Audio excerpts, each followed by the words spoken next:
Okay, hi guys, welcome to the Music B&B. I'm Callum. Today I'm joined by JMO. Is that pronounced correctly? Yes, you got it correct. Excellent. I have so many like artists that come on and do interviews, but I haven't like you only see it written. You don't really get the pronunciation Yeah, of some of them. yeah. No, So I know what you mean. I know what you mean. I've seen those before. And yeah. I want to say thank you for having me. It's an honor to be on here. Oh well, thank you very much. Would you be able to give me and anyone else who's listening a bit of background about yourself? Well, I'm a rapper from Waco, Texas. I've been making music since 2016. And this was back in my high school years when I first started. I didn't really know that much about mixing and mastering, but I gave it a try, took some what you call it, tutorials online on YouTube. Yeah. And I pretty much went from there and made my very first mixtape, and took me like months to release it. And when I released it on SoundCloud. Yeah. Yeah, that's like the starting place for it, really, wasn't it? And in 2016, I mean, SoundCloud was a lot bigger, wasn't it? To Yeah, it actually was because you had Lil Uzi, Trippy Red, Lil Peep, XXX Tentacion. so many, so many. But yeah, it seems to be just full of bots now. It's not the place it was. Um, Yeah, but yeah, I don't. sorry, Oh, what kind of door you said you learned to mix and master yourself. What did you use to mix and master on? have you ever heard of FL Studio and Logic Pro X? Oh, you used both of those. Okay. Yeah. And I dabbled a bit with Fruit Loops, isn't it? But um mainly Logic Pro myself, yeah. Yeah, I used to use FL and everything until I met an engineer who showed me how to do it better on Logic Pro X. And from then on I just started using Logic Pro X, honestly. Yeah, I definitely enjoy it. It's a lot easier. So, what first got you sort of into making music? Oh man, I that one, there's, how do I put this? There's a lot of like factors, but what mostly got me hooked to it is so when I was little, my mom would always play like a lot of old school music. Like, have you ever heard of New Edition and the Jackson Five? Yeah, And yeah, she would always play when we were little, and yeah, I would basically listen to it while we were cleaning, and we would dance to it. And then uh it got me so hooked to music because I just liked that vibe. It yeah, was an old school type of vibe. And then when I was turning 11 or 10, you know, this was around the time when Drake dropped his So Far Gone mixtape.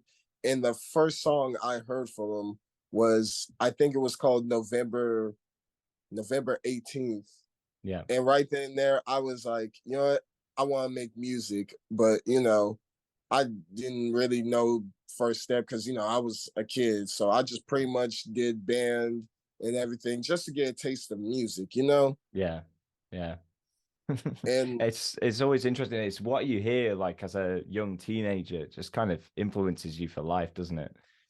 yeah, honestly, if I have to be really honest, it was Drake's second album, Take Care, that really inspired me and everything because around that time there was just too much kind of like the same old rap, you know what I mean? Same old rap around the time, when Yeah, hip hop wasn't that booming, but it was, still booming in its own right. I mean, we had Lil Wayne and Jay-Z and everything, but when Drake came out with that album and his mixtapes, I just instantly fell in love with the music more. Like every single song, every project, I would buy it or listen to it. Like I remember my cousin would bring me his his music in the CD before nowadays when it yeah, now because nowadays it's streaming, but before then it was just CDs and all that stuff, and he would like bring me a copy of the Take Care CD and the Nothing Was the Same, and I Yeah, would just like listen to it for 2 straight months back in like middle school, heading into high school. yeah. I used to love those days where you'd listen to a CD from start to finish and just repeat that. Exactly. Like Yeah, I even had I even had my cousin like put what how you put this, like you know those, I guess you could say iPods or MP3 players that like used to be there back then. Yeah, yeah, he would yeah. like download some of them and put it on my iPod, and I would just listen to it at school, Was mostly that during lunch. that was the day of the LimeWire and stuff, wasn't it? Where it's just Which is you just download it from somewhere. So I just yeah. got some of my drink on the table. That's good timing. Oh no, you're good, man. You're good. I've put it on a keyboard, but it's not my keyboard. Anyway, so if we could move on to something else, we've talked a bit about influences, which is fantastic. How would you describe the music that you typically create? Uh, I would have to say it's kind of, well, it is hard to explain it sometimes because like I would try to explain it the best way I can, but people don't get it. It's pretty much like Pierre Bourne slash Lil Uzi meets J. Cole. Cause like I want to find when I make a beat or make a song, I want like the beat to stand out. You know, that Mm, doesn't sound the same like everybody else. yeah, yeah, I get that, And and I think from hearing your stuff, I do hear some of those influences, especially Lil Uzi, like you said. Yeah, yeah, and when I like do the lyrics, I want the lyrics to also stand out. I don't want it to be like super basic. I want it to like be like interesting. I don't want it to always be rememberable, but I mostly wanted to like have something to have it stand out and yeah, have the others think about it. Like where it's like, he really said that, or like I like the wordplay, you know? And yeah, when I do the songs and I do the lyrics, I switch up flows. Like I be having 2 or 3 flows. You know, first I would start off with this flow.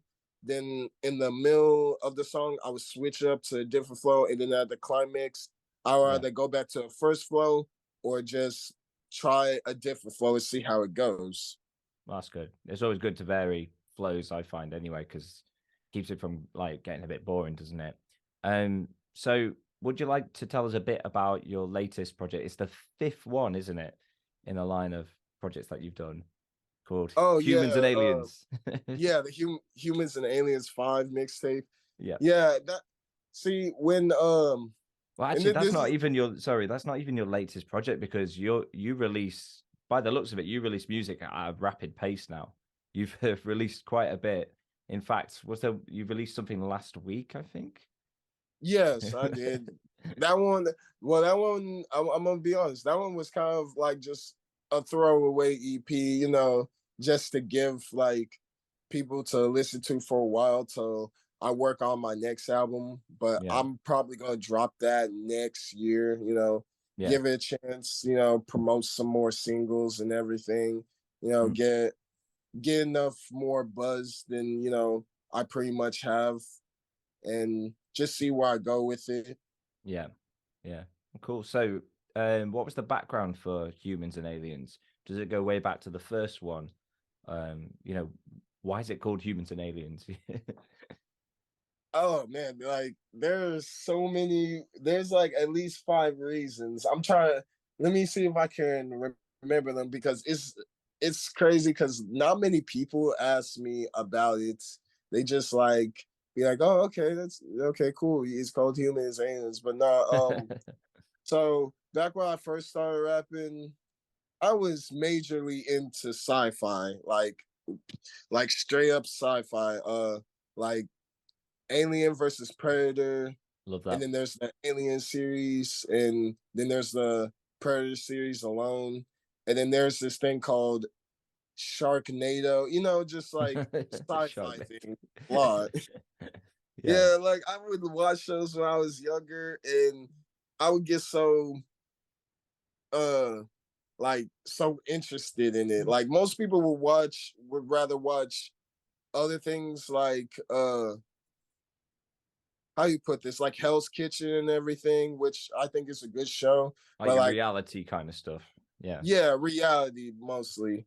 Yeah. But like, then there's me who like watches like, I guess you could say weirdo shit, like like the Alien versus Predator, or the Jason, or Freddy versus Jason, Yeah. and that's like that's one of the reasons. The second reason is mostly because, well, see, I'm really big into astrology, and about space and things, and science. I'm really into science. I'm not gonna lie. I'm really really big into science. Science, Hey, kind of you're a like, nerd. That's cool. Welcome to the club. yeah, yeah. I mean, like, it wasn't really that much by choice, because like it was mostly, it was like this. So I basically was born around a really really ghetto neighborhood and stuff, and the we had like too many like ratchet shit going on. Like there was always gang violence and people hurting each other, robbing, stealing, and shooting. Yeah. And like I didn't want to be around that, so I would just pretty much stay inside, watch the sci-fi movies, and what's the word, like really just research things up, because like that's all I could really do at a young Mm. age, especially when you have like strict parents. Well, yeah, And and I'm guessing strict for a reason because of the neighborhood and what it was like.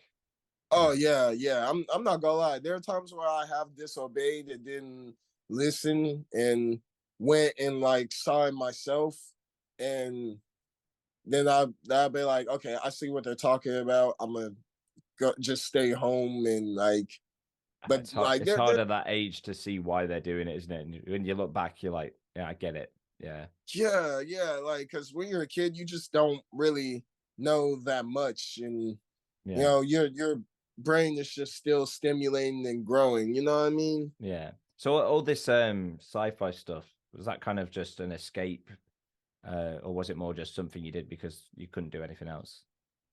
Now, honestly, at first it was because I didn't do something else, but like it was like the more I do it, the more I realized it was more of an escape, and like I mostly also had inspiration from other artists and music wise to do it, Yeah. because well, for example, have you ever heard of Trippy Red or Pierre Bourne? I've heard of Trippie Red, haven't listened, but heard, yeah. So Trippy Red also has this, like, he has this series, this mixtape series called A Love Letter to You, from 1 to 5, and I listened to all of it, and like that also helped influence the Humans and Alien series, because like So it's like I a callback to what he did, but with something you like. yeah, and it's also the same way for Pierre Bourne, because he made a mixtape series called The Life of Pierre from 1 to 5 as well. All right. And I that's pretty much the other two explanations for that. Yeah. And if I'm being honest, I was mostly really just gonna make Humans and Aliens 1 when I first made it, and then like not make like uh 4 more installations, but Yeah. like I don't know, it was crazy, because when I first showed it to my friends, they were like, "You probably gotta make another one, but like try and make it better." Because I'll admit, at the time when I made it, it's not on SoundCloud no more. But like, if you like just look up some old tracks like Alien Girl or Diamonds, you'll see that like my flow and everything on there was way way different, and I was nervous, and Yeah. Yeah. and then when I started making Humans and Aliens 2, I was like, you know what, I'm gonna try to do it better, do it right this time. And it was, from what everybody else says, it was low key a lot better. And by everybody, I meant like most people around my hometown. Yeah. Cause like I still get messages, and I still run into some of my friends or some other people to this day saying, yo, Humans and Aliens 2 is by far my like favorite project and stuff. There's some really good songs on there that I still listen to. And I was like, oh, that's cool. Like that's actually really cool. And Yeah. and over time, like I just thought, you know what, I might make this into a series because like it was really influencing a lot of people. Is there any other questions you want to ask? Yeah, I've got a few. So, if you could get someone who didn't know you, like me, probably just like a month ago, get someone interested in your music, what would you say stands out in your music compared to other people's music?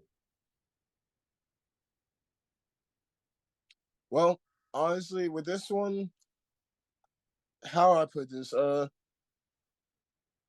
would stand out, honestly, like I said, the lyrics, because they're poetic, because I'm talking mostly about my life.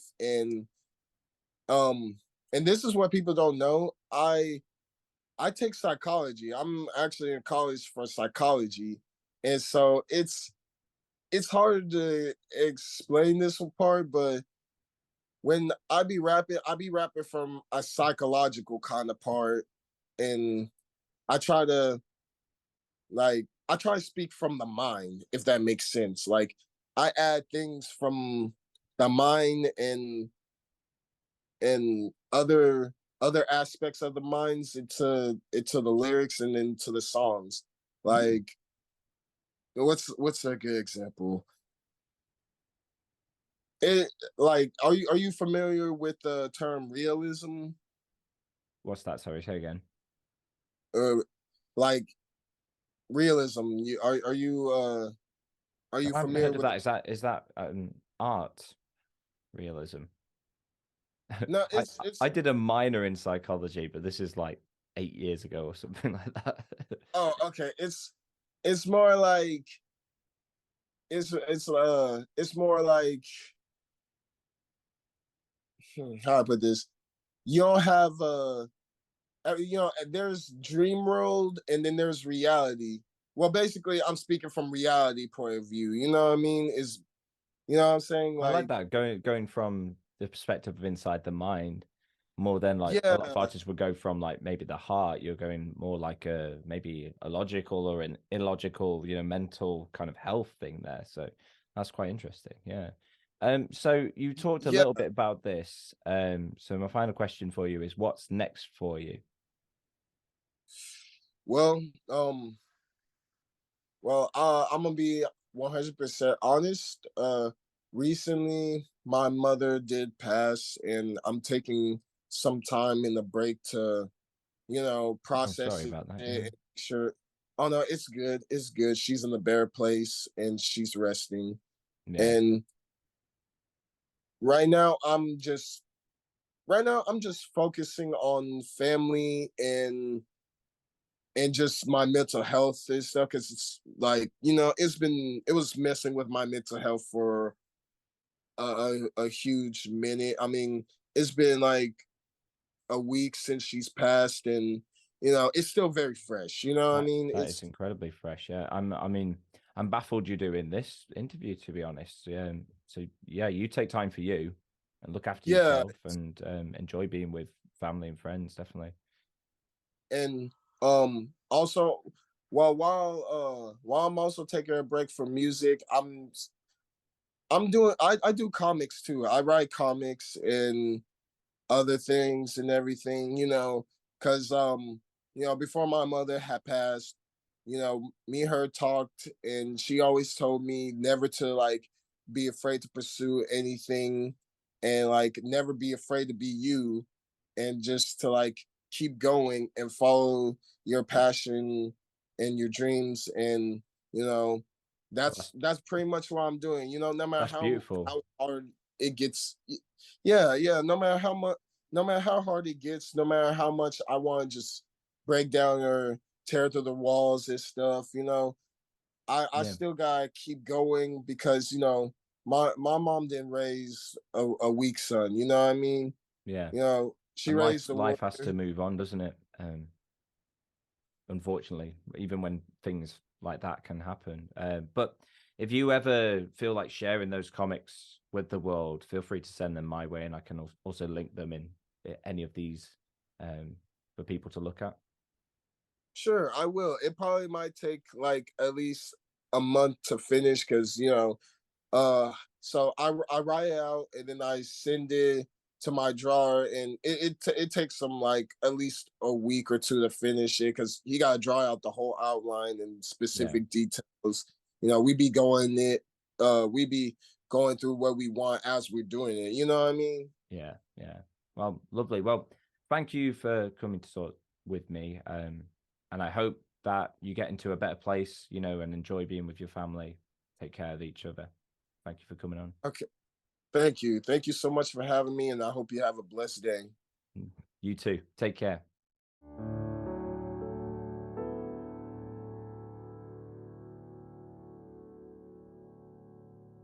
Oh, I say.